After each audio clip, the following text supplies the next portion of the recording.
YouTube and our Station One listeners. Welcome to another episode. We've got a great one for you tonight, folks. Very presumptuous of you to say that. It is, but you're accurate. It is. Well, the great Bennett Yellin is with us, and yes. he's an amazing film writer and just amazing, great guy. And, let him introduce himself because, what can we say that he hasn't already said about himself?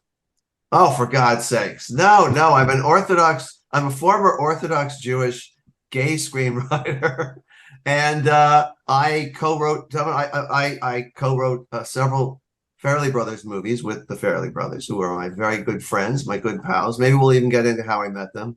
And I've had a 37-year, I think, career, of writing in show business, and have seen many things, and have barely scratched the surface of talking about all the things I've seen. But it's been an amazing career. I am very lucky to have a career like I've had. And you've never heard of me, which is I like the lowdown. I like keeping it on the low. Well, and for folks who are on YouTube, he is not cosplaying as Rocket Raccoon either, so it's okay. Not yet. I haven't seen it. I gotta go see that this week, but and finish off the trilogy. But of course, and of course, Mr. Mike Gordon is here. Howdy, Mike.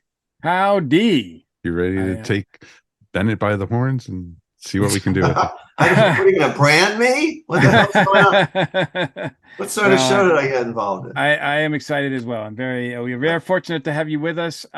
Let's start at the beginning. I like to find out what the origin stories are. So how far back did you become interested in, if you want to call it show business or writing or storytelling? I prefer storytelling, but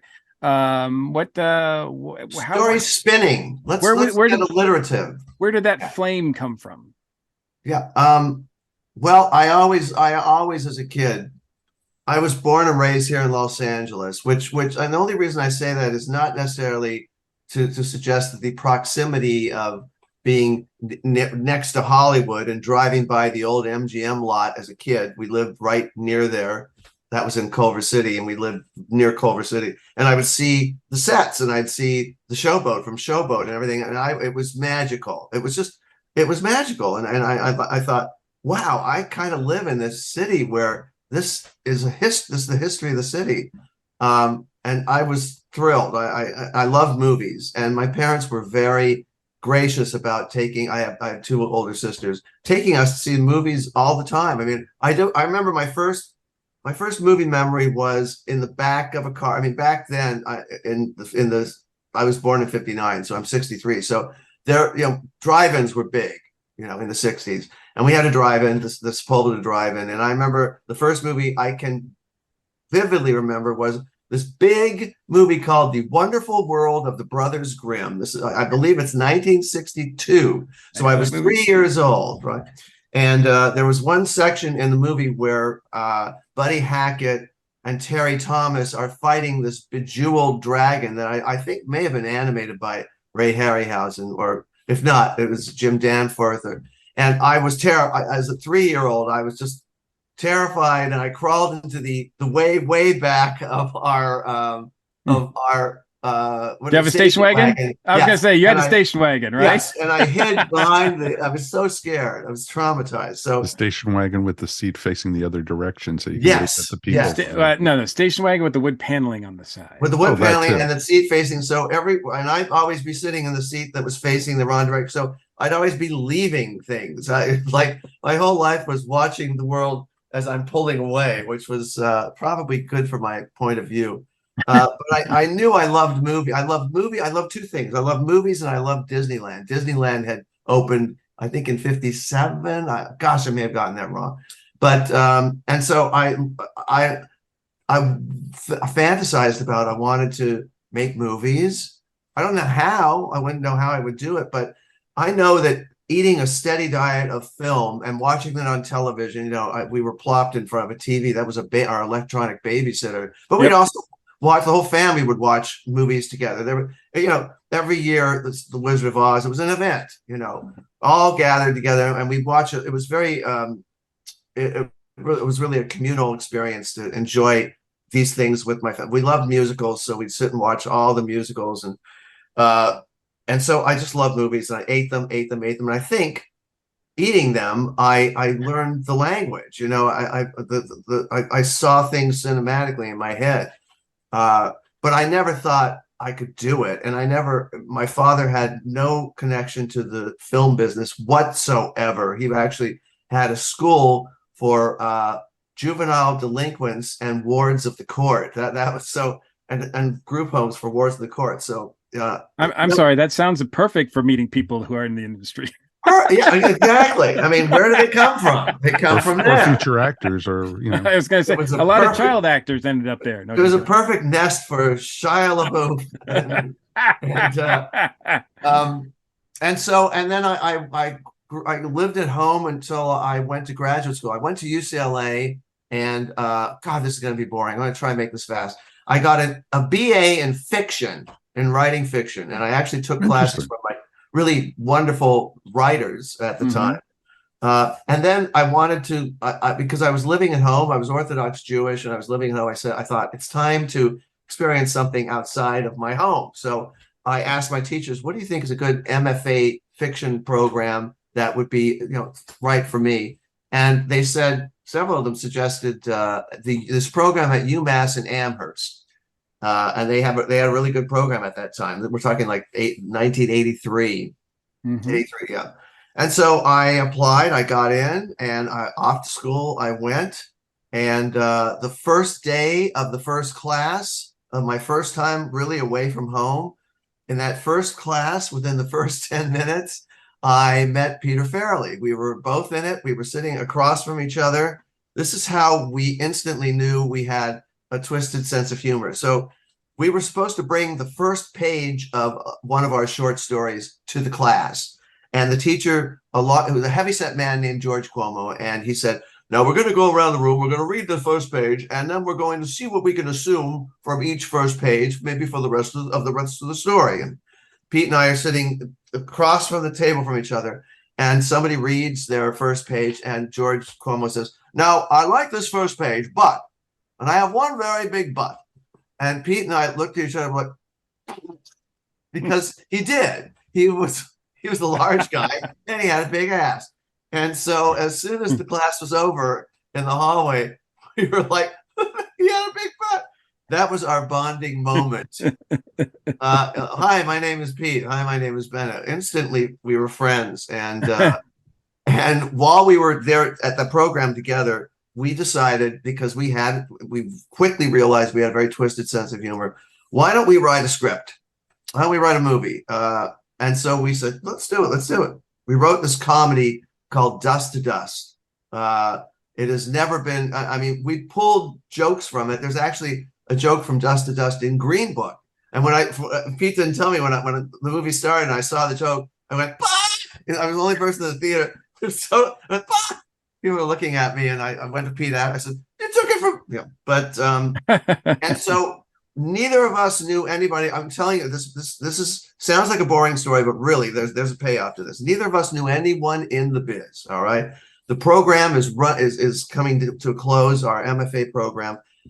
Pete is on vacation in New York, and he is on a date with this girl, and she says, this is 1985. She says, you know who moved in next door to my parents in Alpine, New Jersey? Eddie Murphy. Pete's like, really? Eddie Murphy, you ever see him? And she said, yeah, I saw him come out to get his paper. And he gave her Dust to Dust. And she called a week later and said, he was washing the car, and I ran out and gave him the script. Okay. Meanwhile, I had flown home for the holidays, and I was back in Los Angeles. And my sister, Freda, yes, my sister Freda is who we based the name Freda Felcher. The character of Freda Felcher in Dumb and Dumber is based on my sister. Okay. So my sister Freda would go dancing, and like folk dancing, and she knew David Zucker from this. And Airplane had come out. Airplane was huge. So Airplane was huge. Eddie Murphy was at that time right off of Beverly Hills Cop, hottest star.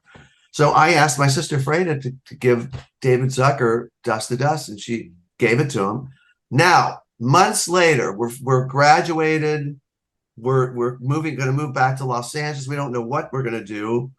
And we get there's an article in the LA Times all about what is Eddie Murphy going to do next off of Beverly Hills Cop. And I think it was the Eddie Murphy Script Derby. Who's trying to write a movie for Eddie Murphy? The opening line of the article was, Eddie Murphy was looking out his Alpine, New Jersey home window when he saw a neighbor coming across the street with a script. The script, dust to dust. Here's what happened. Eddie had read it, loved it, wanted us to write for him, but they checked all the agencies in town, and there was nobody named Peter Farrelly or Bennett Yellin. And he planted that at the beginning of the article to get us to call in.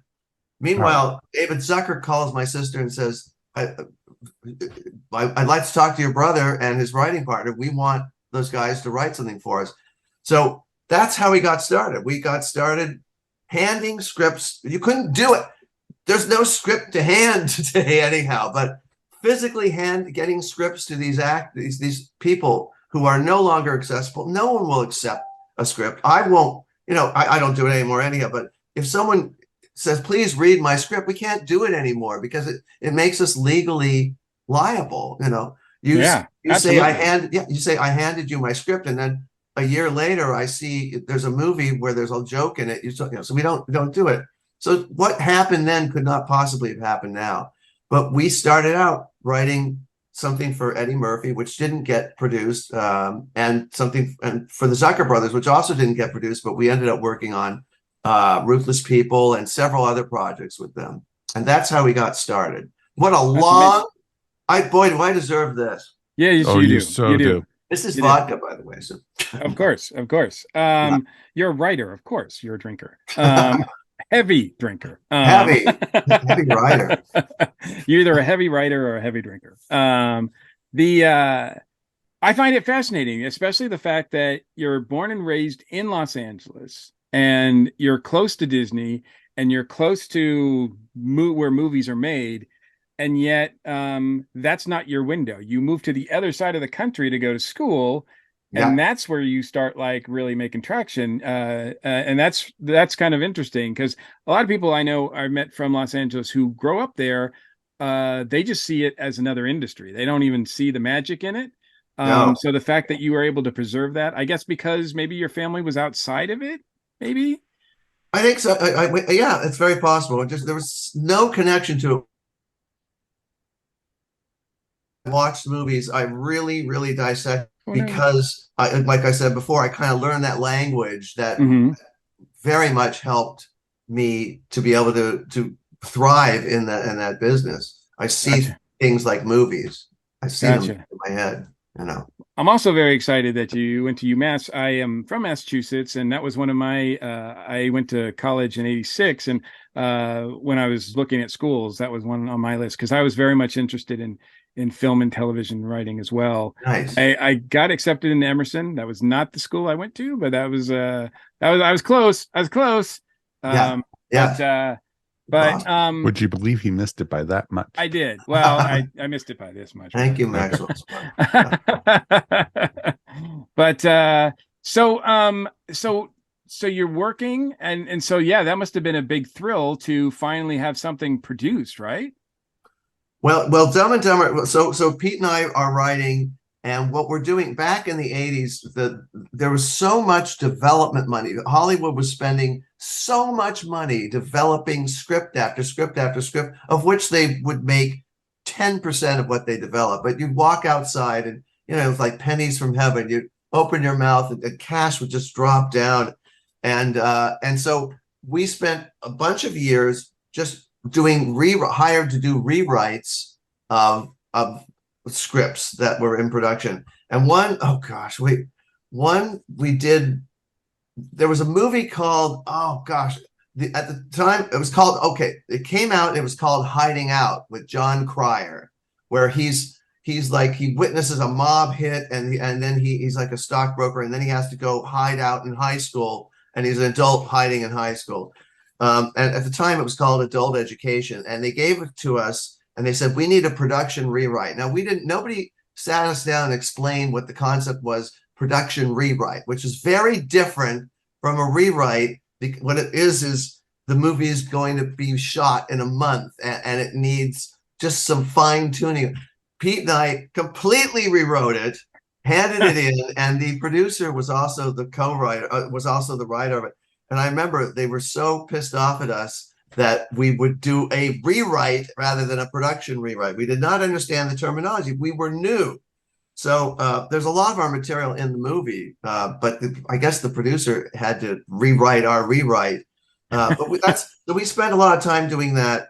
And then we got other jobs. I remember during the 1988 writer's strike, we wrote a couple spec scripts. One of them, which has been which was called Poison Ivy, then it's called Death in High Heels. And oh god, I remember that one. But that one, it wasn't that one. It wasn't the Poison Ivy with Drew Barrymore. Right, it didn't end up being that one. Yeah. But so we were constantly working. And by the way, at this point, Pete's brother Bobby was not a writer. Bobby was just Pete's very funny brother, who was actually at one point working with. Once we moved here to LA, Bobby would come to visit, and Bobby and Woody Harrelson became friends, and they came up with an idea for a round beach towel. You may wonder why.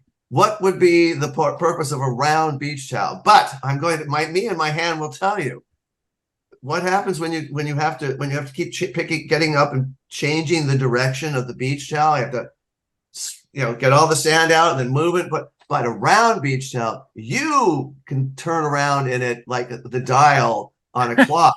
And so, and that was the novelty of it. And I gave them the name of it. It was called the Sunspot. And so this was like Woody had just gotten Cheers. So he didn't know. I mean, he'd shot Wildcats and he was here, but he didn't know what was going to happen with his career, except he thought big, but yeah. So that's what Bobby was doing. And what would happen was Pete would take all of our scripts all the time and have Bobby read them. And Bobby would have great notes, very funny, always add layers of great, terrific stuff.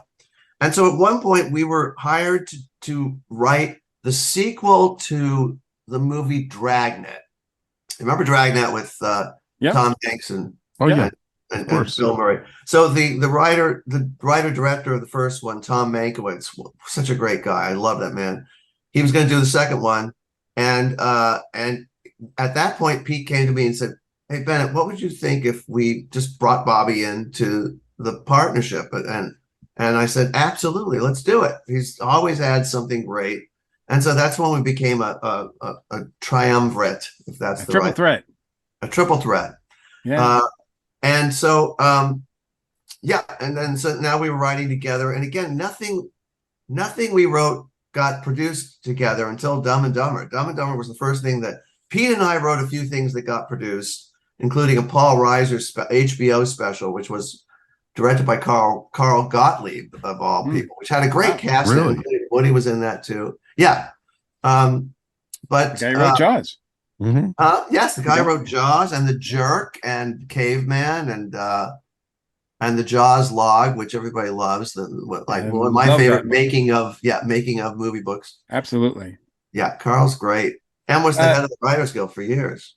Bennett, let me stop you for a second. Pause, because I want to know before we get into Dumb and Dumber, so all the scripts that you're writing, are you focused primarily on comedy first and foremost, or are you trying all comedy? So you're not all trying comedy. To that was like our specialty. And in fact, our first agent. Oh, go ahead. I'm sorry. No, go ahead.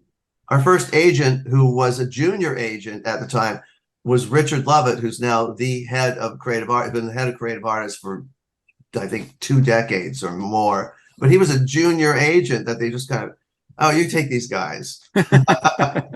Now. So when you guys focus on your comedy, where are you coming from? Do you have different influences, or who's your influences when you're writing comedy? Well, I would say I was I had seen so much, and I loved comedy so much, and I just was so versed in it, and they were pretty much restricted to the Three Stooges. Well, didn't they go on to make a Three Stooges movie? Huh? Then they go on to make a Three Stooges. They made the They Three did, Stooges. yeah, because they love the Three Stooges. They love the Three Stooges. But I mean, and I'm not trying to demean them, No. but that was sort of the area that they liked best, and Mhm. I was all across the, at that point, my favorite comedy is Some Like It Hot, which Nice. is like, Billy Wilder, and, yeah. And I remember when I saw that in a movie, I saw it at UCLA when I was in as an undergraduate at UCLA, and I saw it. They showed it, and I was like, "You could do this in a movie. You could have every line connects to something later in the movie," and like it was eye-opening to me. And I said, "Okay, this Billy Wilder, I'm going to see more." And Billy Wilder ends up being my favorite writer / director. But I think that I was way more informed. I mean, even with Dumb and Dumber, for instance, I said when we started to write it, I was always showing them stuff. We had VHSs, and we had video stores.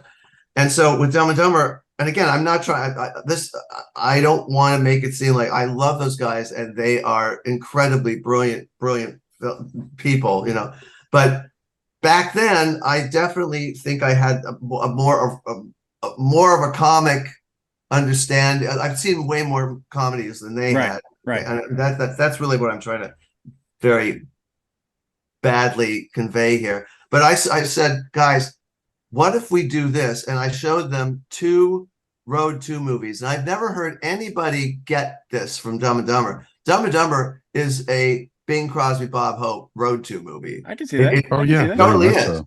Yeah. I mean, they are both stabbing each other in the back to get the girl, which was directly, and it's a road picture. I mean, it's definitely, and I showed them those and they said, yeah, let's do that. Do that dynamic in this movie, with these 2 guys, Harry and Lloyd.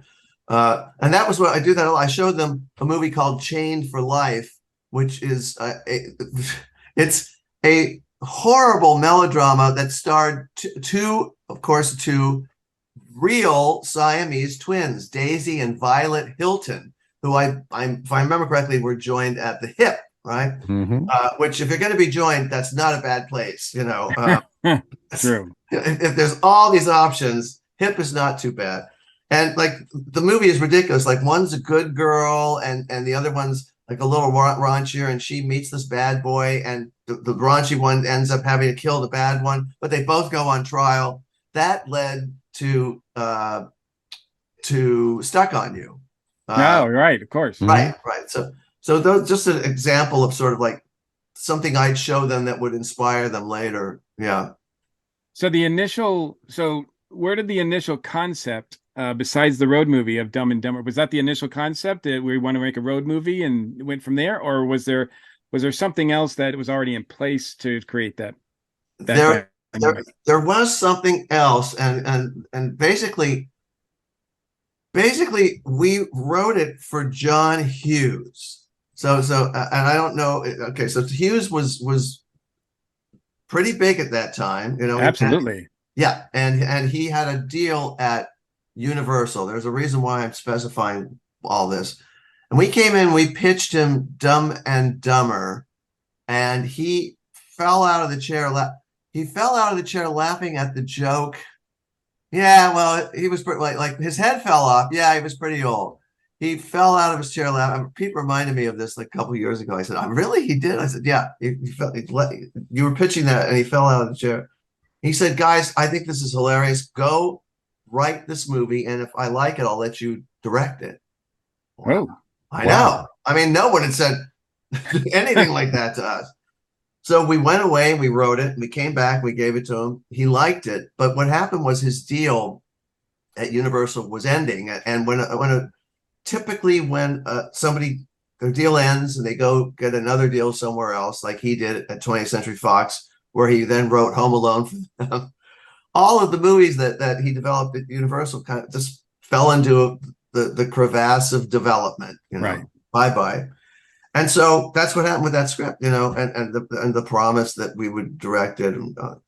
So a few years later, we thought, we showed it to somebody, a friend of ours, Charlie Wesley, who ended up producing the movie, who worked for Island Pictures. And Charlie said, "This is a very funny script. You guys, we're going to get this made." I remember we took a picture in his office. I still have it, of us that day where he promised that we were going to get it made. And so we decided to try and get it made, and we had to go back to John Hughes and ask him if we could take it around, get his permission. And he said, yes, you can, but you can't use me to set it up. I'm not attached to this. And like, if you use my name to set it up, you have to pay me $1 million. And we said, well, we just saved $1 million on the budget. Exactly. So we're very happy that we don't have to do that. So that's why nobody knows this story, But so I hope you don't have to pay him $1 million. Well, he's gone. So I know, and I think that contractually that may be a thing of the past. But yeah, I hope so. Yes, let's hope so. Otherwise, his family is going to get a big paycheck. So you guys have a scoop. But that's where it started. No digging it up on this show. And we sent it around twice to every studio, and everybody passed twice. I mean, I think they even passed more. We changed the title of it when we sent it around again. We called it "A Power Tool Is Not a Toy." That was one of the titles. Another title was "Go West." We just thought, maybe people who read it and the readers who did a synopsis of it won't recognize it by the title. Everybody turned it down, and then a little company that was making this kind of low budget movies that was in Santa Monica called the Motion Picture Corporation of America. They loved it. They said, we'll do, when we were sending it around, we were saying, and Pete's going to direct it. Like I remember Richard Love, our agent, said, just say that, just manifest it by making it real, by saying that it's happening. And you never know, maybe it'll create a momentum, which is exactly what happened. So the people at Motion Picture Corporation liked it enough that they said, we'll make it with Pete directing it. Pete hadn't directed Traffic. I mean, he had directed Zero, and so really it was outrageous to attach him, but why not? I mean, if you're going to be outrageous like that. And so at that point, I can't remember how New Line got involved, but Motion Picture Corporation was going to make it. They were going to make it for a very low budget, but they're going to make it. And then New Line had just made The Mask with Jim Carrey, and he'd already shot, and it was about to come out, Ace Ventura. And I'm trying to remember how he read the script. I think Motion Picture Corporation wanted to maybe partner with somebody else, another studio. And maybe that's how they sent it. But he got the script, he read it, and he loved it. He said, I want to do this. And once he did, suddenly, everything. So he was attached first? I was going to ask you when Jim and Jeff came aboard. He was attached. Oh, yeah, he was attached first. And in fact, when he was attached, coming off of The Mask, his price was $700,000. And New Line said, we said, get him now. Snap him up. And what do we know? And they said, let's wait until The Mask opens and see how it does. And The Mask opened huge, and they ended up having to pay him $7 million. So, oh man, yeah, I know. Jeez. Yeah, right. But he was attached first, and then it was a question of getting a co-star. And oh boy, New Line pitched us everybody from Jon Stewart to Sinbad. Those were some of the people who were wow, that would have been different. I know, very much so. Yeah. Wow. And Jim, we loved Something Wild, that Jonathan Demme movie with Jeff Daniels, Melanie Griffith, and one of my favorites. It's great. It's great. And for the first 2/3 of the movie, it's a comedy. It's really a black comedy until it becomes like a dark thriller at the last act.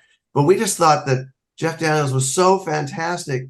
He was so good with the comedy, in Something Wild, and that stood out for us. And also by that time, definitely Terms of Endearment had come out, and we just loved him. We thought he was great. And so and we also were convinced that if we had an act, because we thought he was a real actor, and not like we didn't think Jim Carrey was an actor, but Jim Carrey was just so known for being big and everything, that he would pull him more into acting, he would an actor rather than a comedian who might be trying to compete at that same energy level with Jim.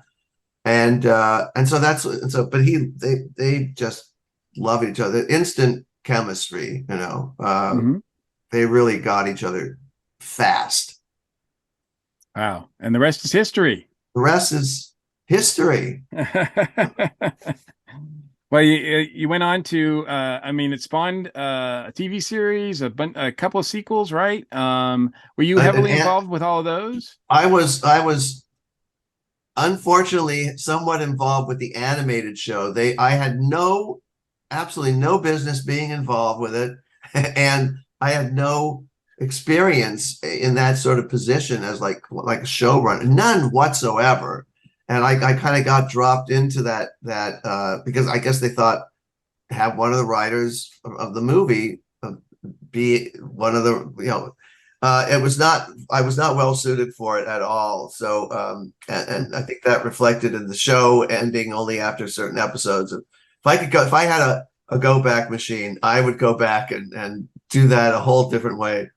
Also, we weren't involved creatively with the prequel. That's what first thing that New Line did was to come to us and not pitch a sequel or another movie with Jim and Jeff. They were like, maybe we can make a quickie prequel where they're in high school.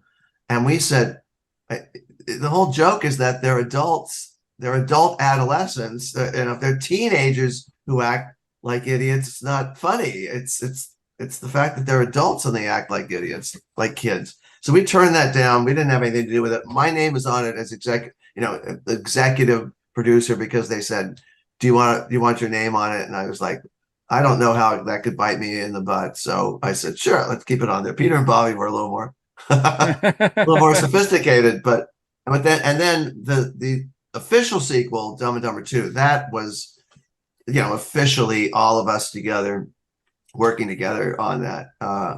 And that was fun. I had so much fun working on 2. It was a blast. That's awesome. Now, do you stop on these movies or in any of the others? Do you stop in the writer's room or are you on set as well?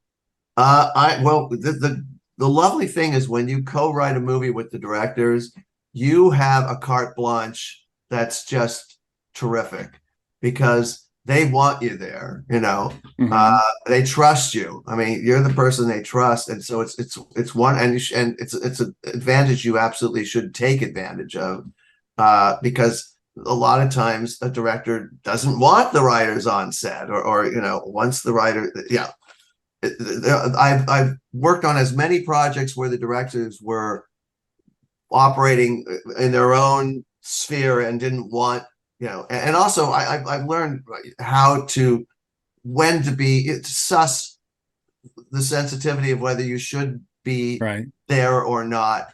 Are you in the way? Are you helping? I mean, if you're helping, you're always welcome, but to just kind of hang around and be like you're watching what you're doing with my script. Directors don't like just shaking your head. Nope, that doesn't work.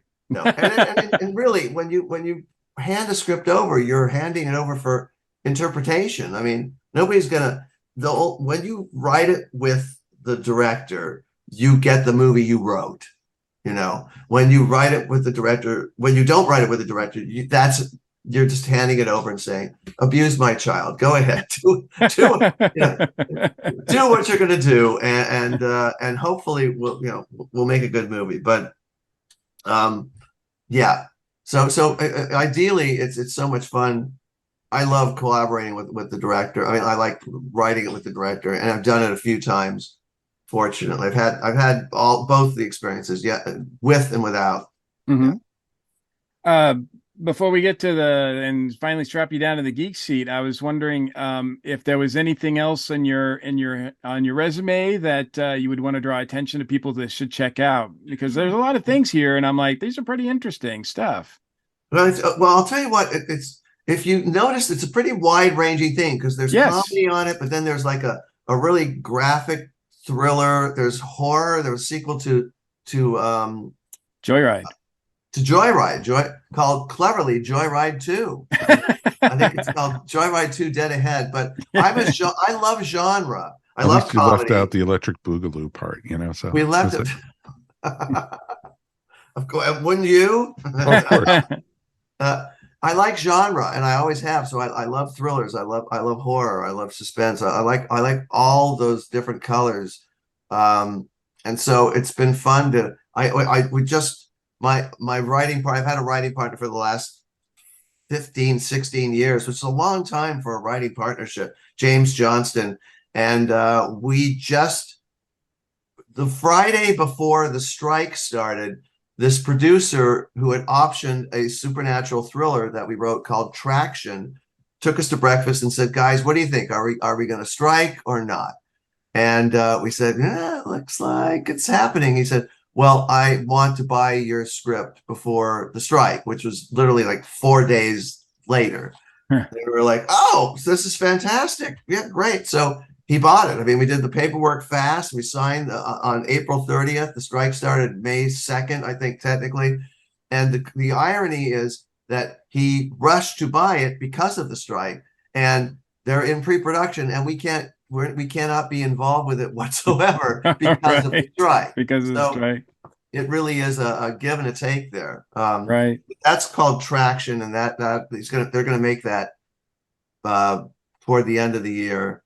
And that's a supernatural thriller, so that's not a comedy. I prefer to write comedy because you're in the headspace of thinking comically for the time, for the period that you're writing that script and everything, and so you're in a happy place. When I'm writing a horror movie or something, it's just that's where your head is at. I don't like being usually after every horror script that we've written or something in that sort of genre, I've said to my writing partner, we have to get back to comedy because I can't have this in my head like this right now. It's too much. So, but I go to my IMDb page and say, we wrote a Christmas family movie. We're all over the place. So, but I've had such a blast doing it. I can't believe the universe gave me this opportunity. I'm very gratitude is a big word for me. Very grateful, as you'll probably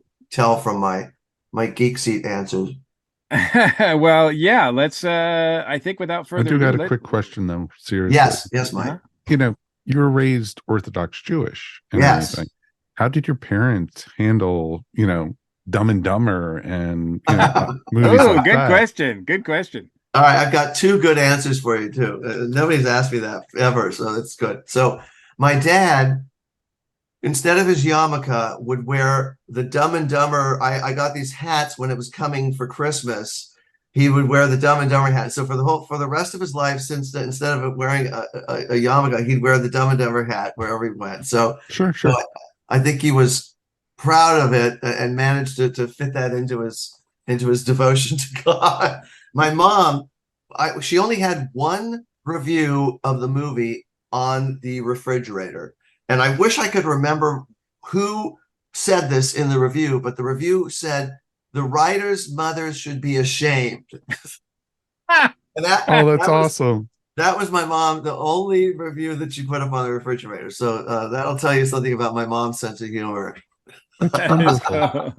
I was worried because, I know a lot of, I grew up with that, and I grew up, with all denominationals and everything, even all the way up to the Hasid. And it was, and especially growing up in upstate New York, we had the Hasidic camps, the summer camps where they came up and everything in the Catskills and everything. One time, I was living in Maryland, but we spent our summers at my grandmother's house up in the Catskills. And when one of the times my mom's boss was coming up, and when he got there, he says, "I didn't know there were so many Amish up here in the Catskills." And we had to explain that. All those horse-driven Lincoln. Exactly. It was awesome. It was a whole nother world. It literally, but it was always interesting. They were appropriately proud.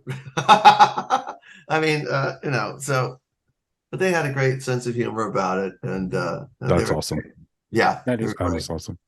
Yeah. And I love it that they did, and they were so accepting with it and everything, because I've heard both sides. So and honestly, I swear to you guys both, I don't think they ever understood what the name Felcher meant ever, and that's probably a good thing. I think it's a good thing.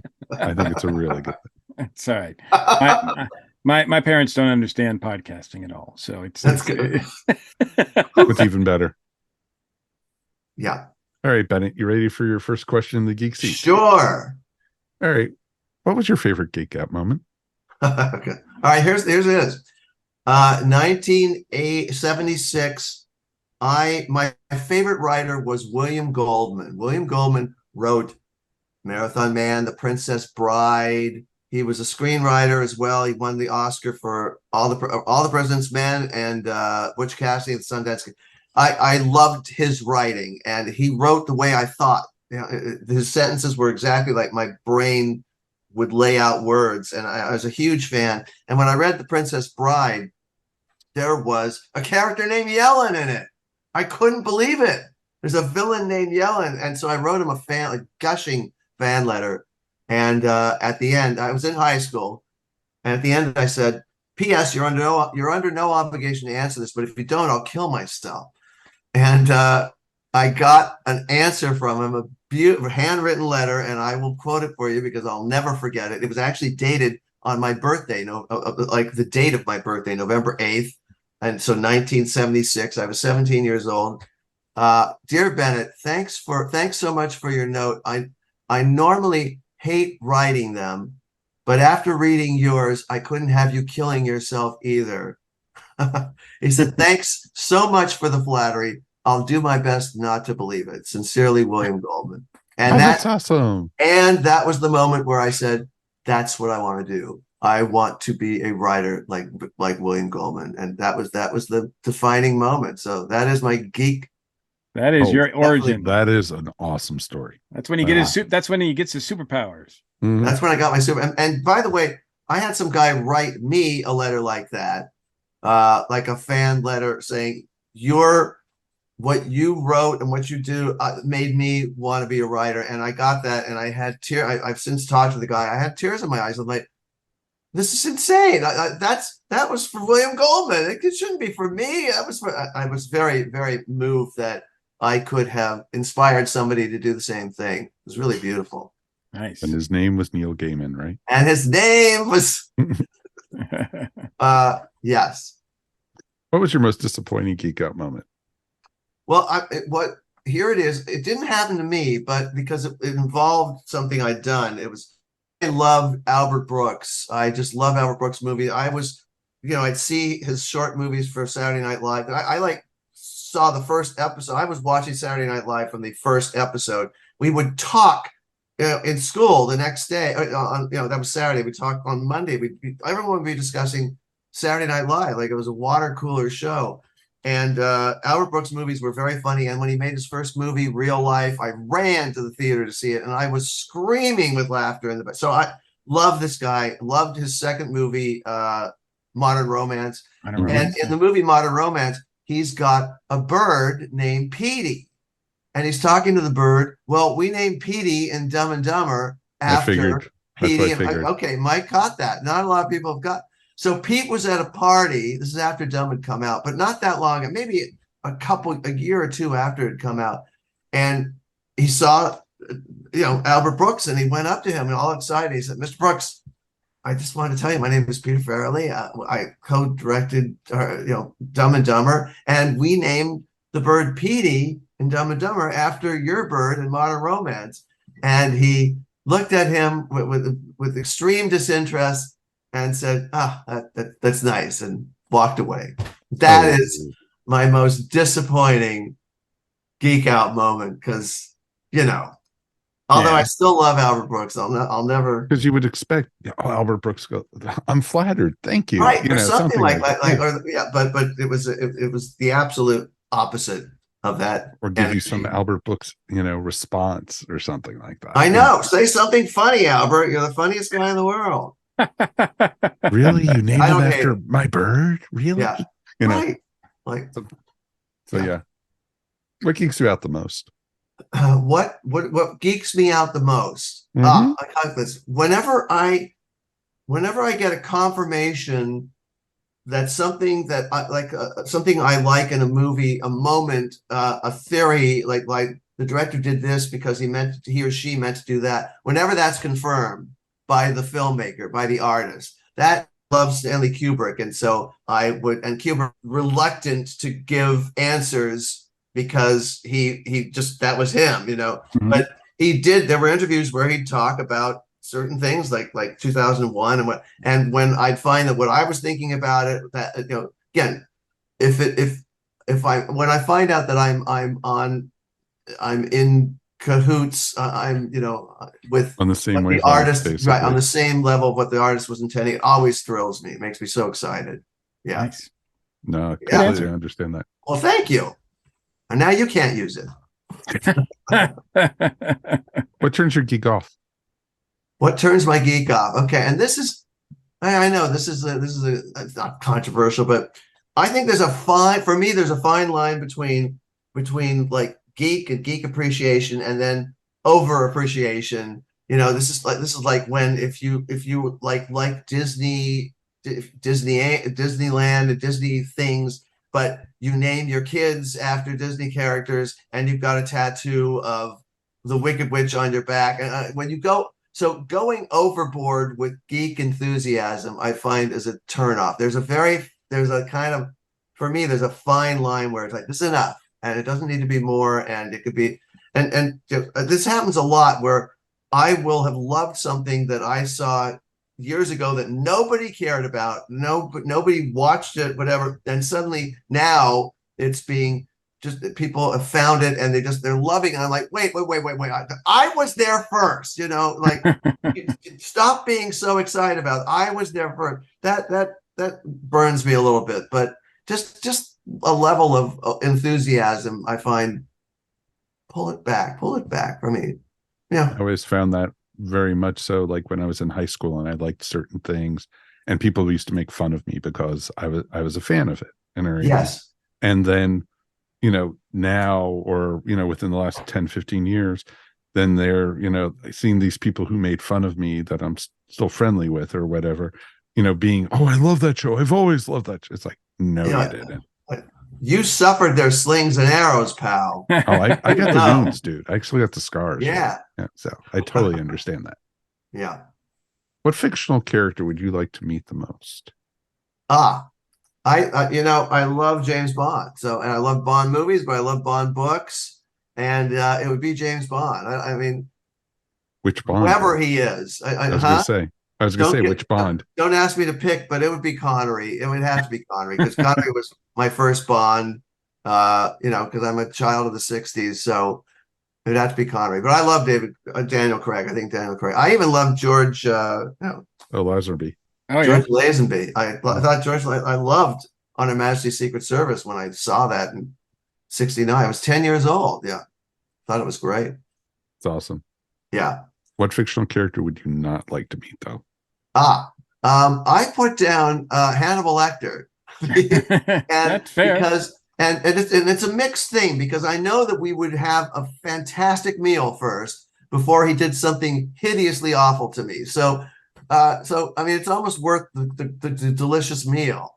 You would be dessert, basically. I'd probably be dessert. I was like, oh, yeah, he might have a delicious meal. I don't know if I'd be so lucky. And maybe stew for a month. Yeah. There's a lot of meat. Where's Bennett? Oh, I don't know Bennett. I know Stu. That's spelled STU. What is your favorite geek word, phrase, quote, or pose? You're gonna like this one.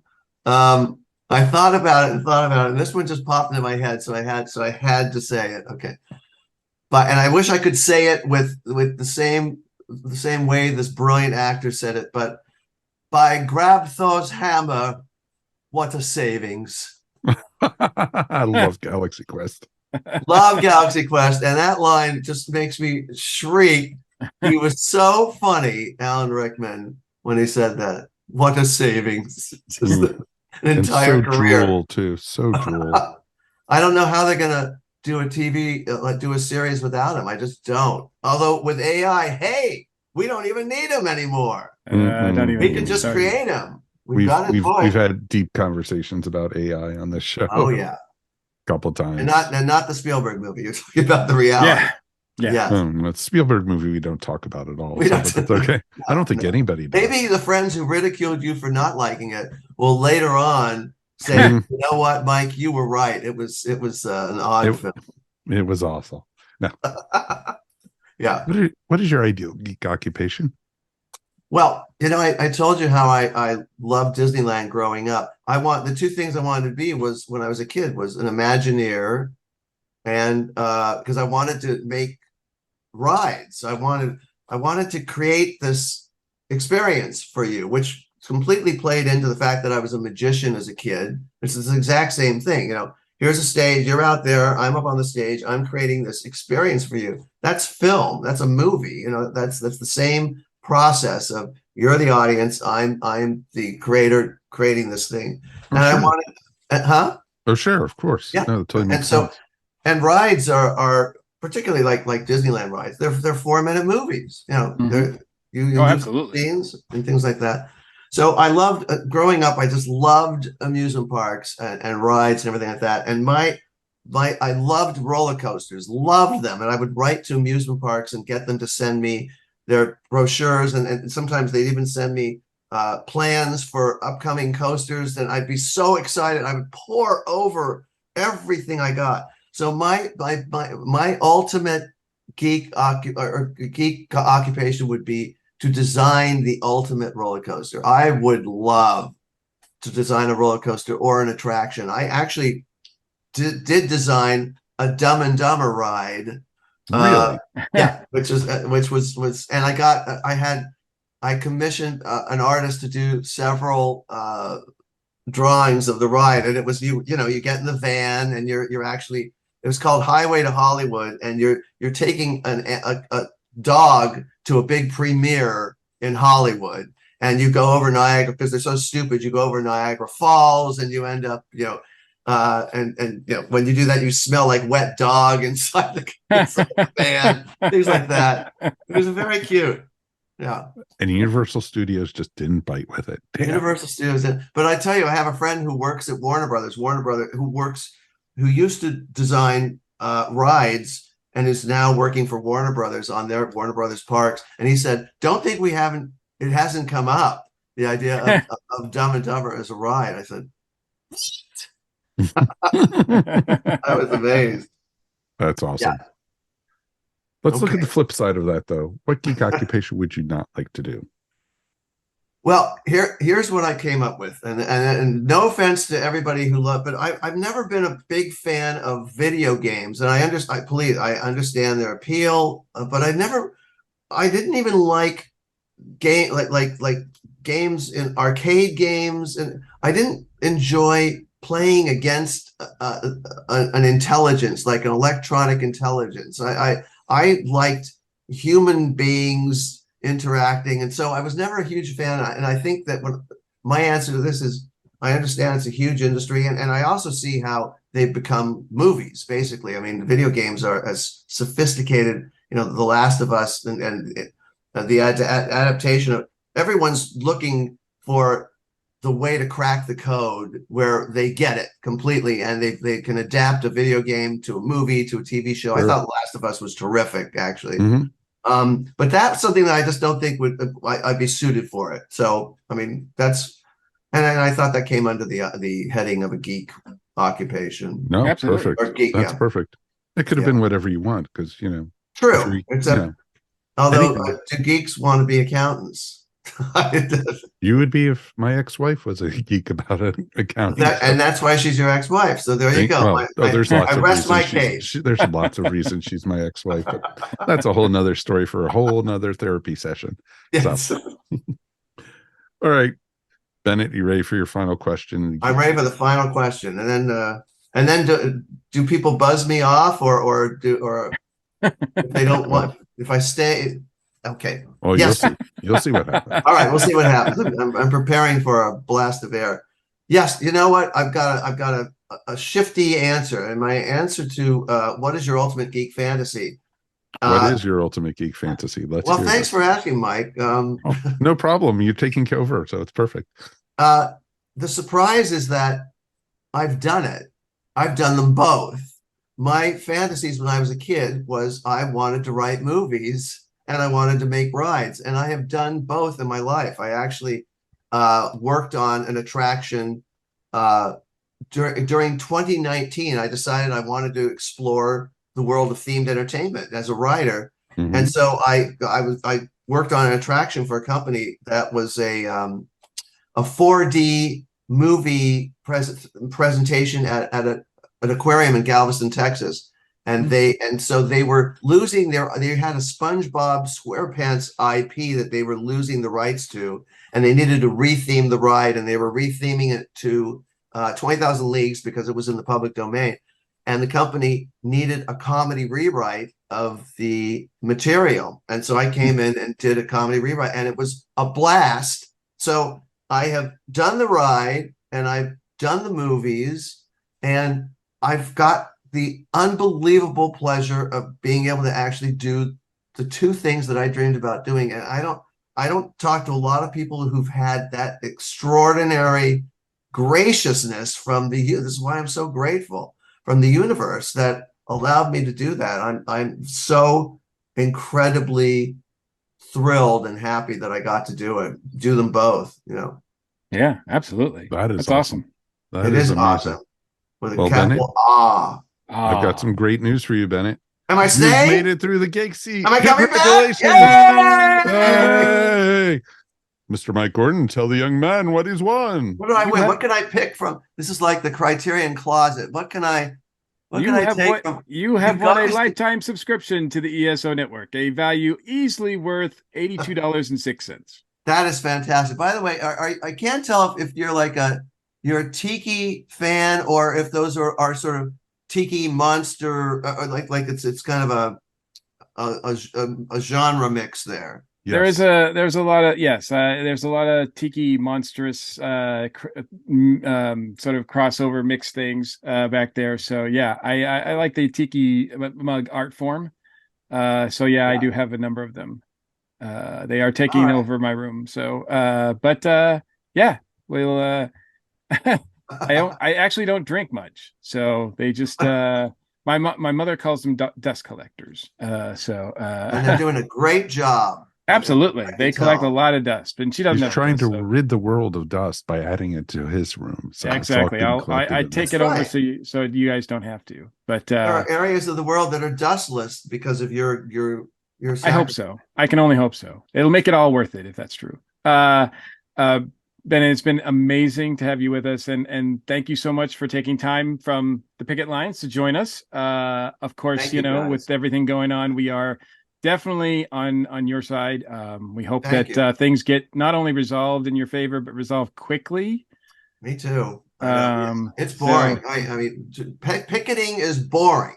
Try it for a day. It's just tedious.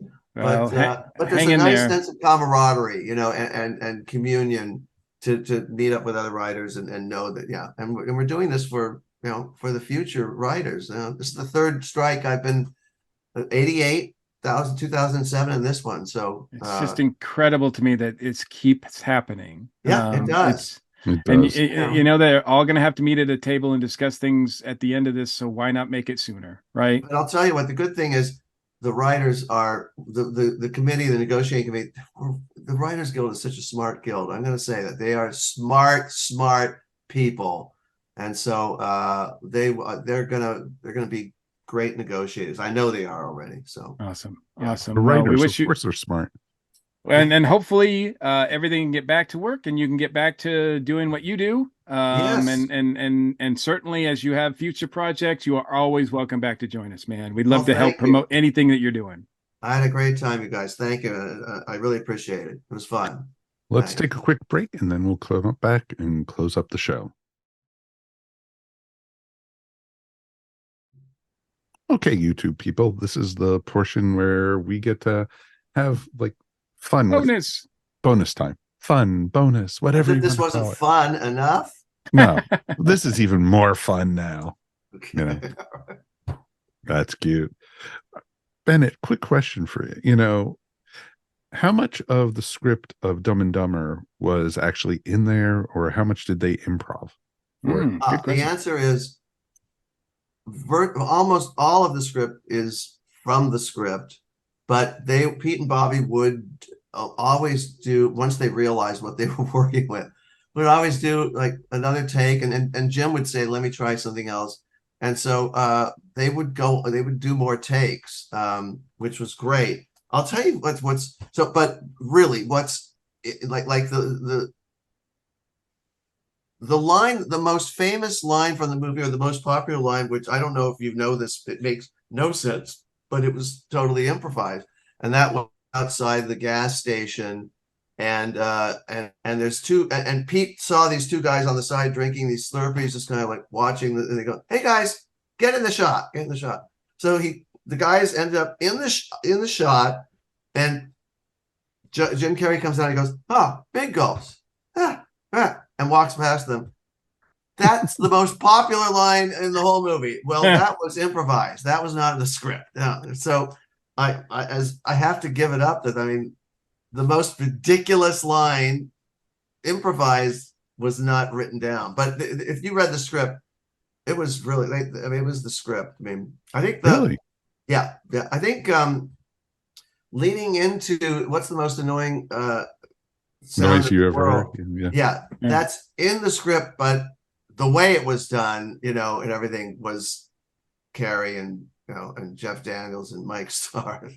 So, but it really, I mean, I'm not just saying it to like show off, but it hews very, very closely to the script. Wow, that's pretty, because it feels very loose. It feels very free.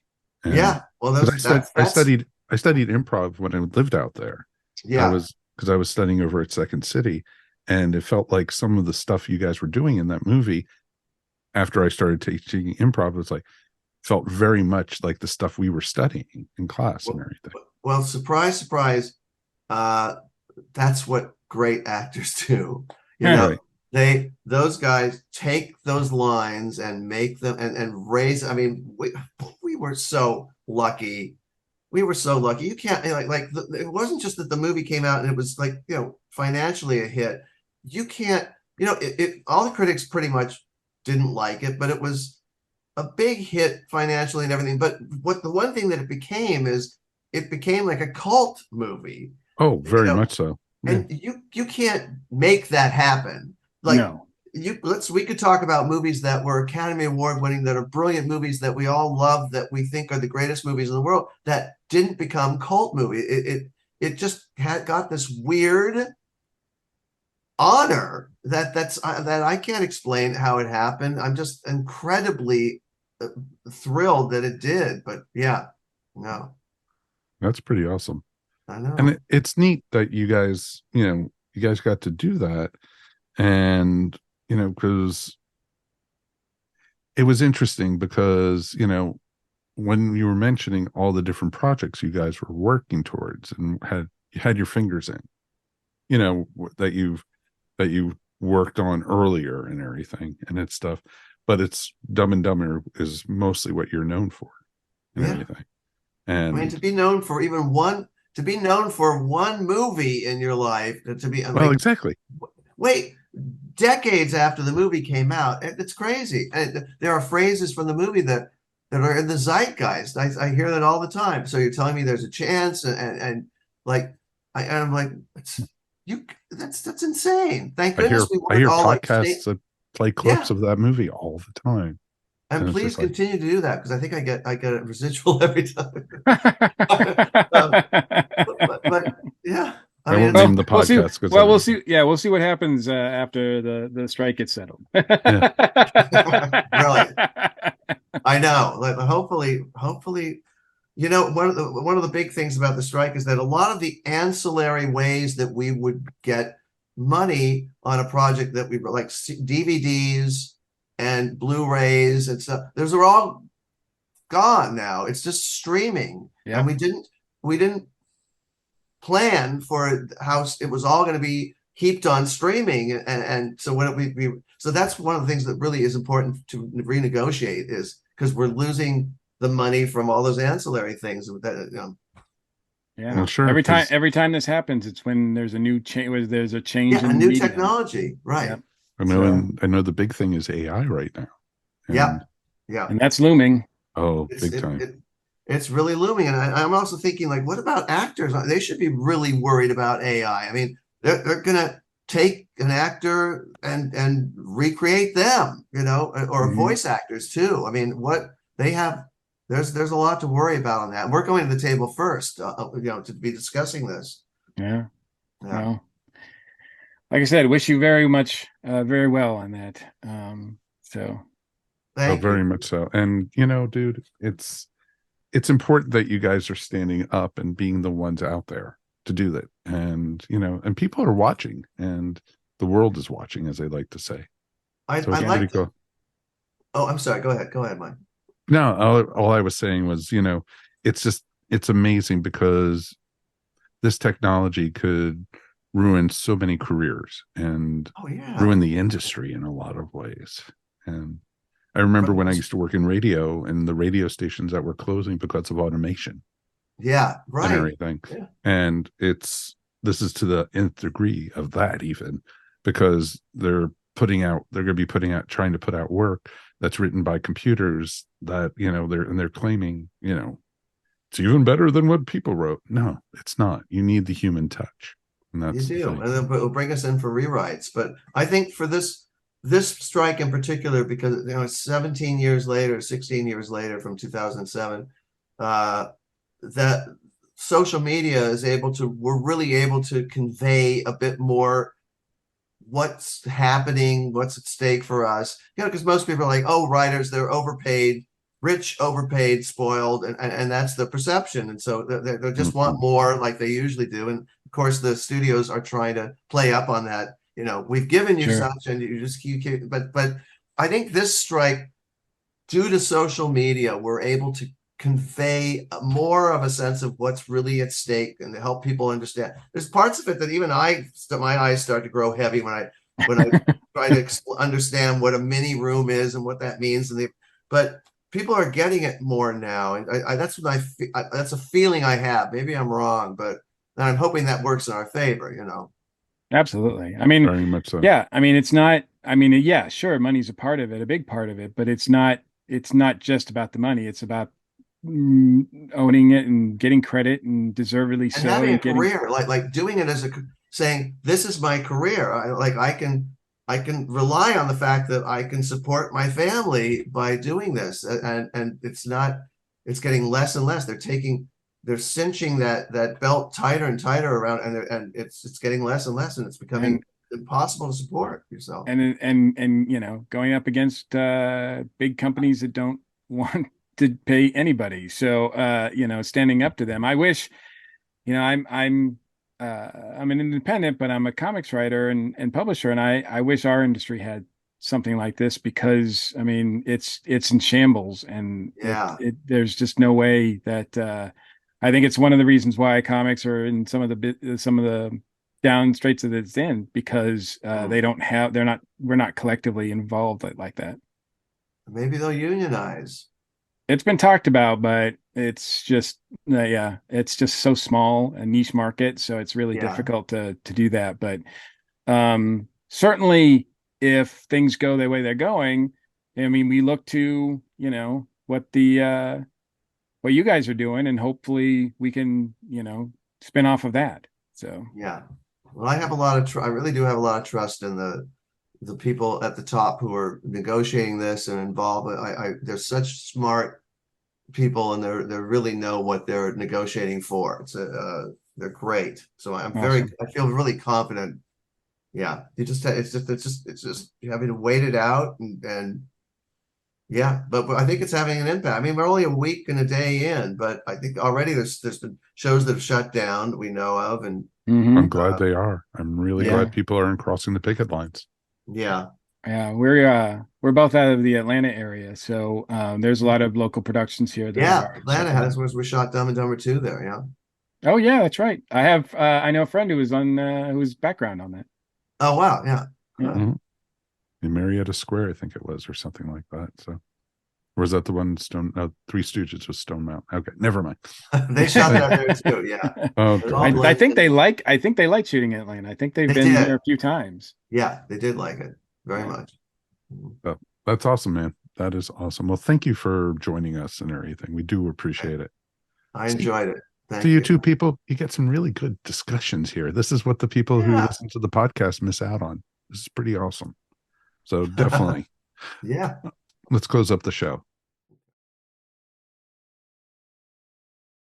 So that's going to wrap up another episode of the Earth Station One podcast. Bennett, thank you so much for being a good sport and joining Thank us you tonight. guys. Great questions. Mediocre answers, but great questions. And, You know, and that's what we expect on the show. You know, mediocre versus greatness. You know, it's a good thing. I didn't want to give you the full Monty. I thought. Oh God, please, no. Yeah. I really enjoyed it. Thank you both. Thanks, Mike. Thanks. No, we do appreciate you very, very much. Anything you want to shout out about or promote while you have a No, chance? just keep your eyes open for Traction. The movies that supernatural thriller. It's called Traction. That's all I can tell you for now. But it's a pretty good plot. I mean, I was pretty pleased with it. And it is a supernatural, just in the way that Barbarian was kind of like a mixed genre. That's what like it started out as one. You thought it was going to be one type of movie, and then it ended up being a whole different type of horror film. That's sort of, although we wrote ours 10 years ago, that's kind of what we're doing here. You think it's this thing and it becomes something else, but definitely worth checking out. Traction. Definitely. Thank you very much. And we'll, looking forward to when it comes out. And we'll link, of course, to your IMDb in the show Yes. notes and everything. So people go, he worked on that? He worked on that? Wow. I didn't know that. Ooh, we worked on that? Wow. I wasn't going there, but I was thinking it. So it's okay. And of course, Mr. Mike Gordon, we've made it through another one. We did. And as always, it's my pleasure. Yeah, that's right, To folks. Michael. Yes. It's Mike and Mike, and we are about to next week actually record our 700th episode. Wow. Yep. All right, take a break. Come on, just relax. Oh, please. Don't be so That's for the week. ambitious. Ambitious. And we've only been doing this 2 weeks, so it's pretty awesome. Well, there's no unions in podcasting either, so I'm afraid we're just going to have to keep pounding the pavement. There you go. Exactly. We demand the same kind of money Joe Rogan and those type of people get, And Smartless. Oh, exactly. Kevin Smith money, stuff like that. It'll be cool. So, hell, I'd be happy with the money. Wait, don't tell me, Meg. So it's okay. All right, Mr. Mike, what do you got for us this week? My shout out is just going to go to the everybody at the Writers Guild and everybody who refuses to cross picket lines and show their support. And I just hope this gets resolved soon and in the writers' favor. Oh, very much so. Amen. Yeah. I agree with that completely. Ditto. Yeah. Thanks, guys. What they said. No, that's my shout out. Said, right. It's nice and easy, but it's always awesome. And folks, as we like to say, thank you for listening to the Earth Station One podcast. We couldn't do this without you guys. If you want to, support our podcast, please check out our Tee-Public store. We've got really kind of cool stuff up there.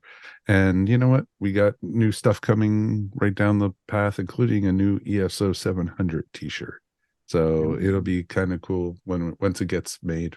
The design's still up here, as they like to say. But it's going to be on a t-shirt someday. So it'll be cool. You got a week, Faber. Oh, I know. Trust me, I know. I know.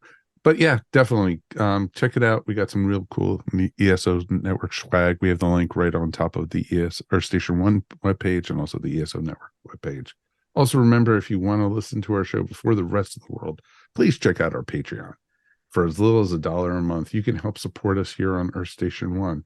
Check out the ESO Network Patreon at patreon.com/ESO Network.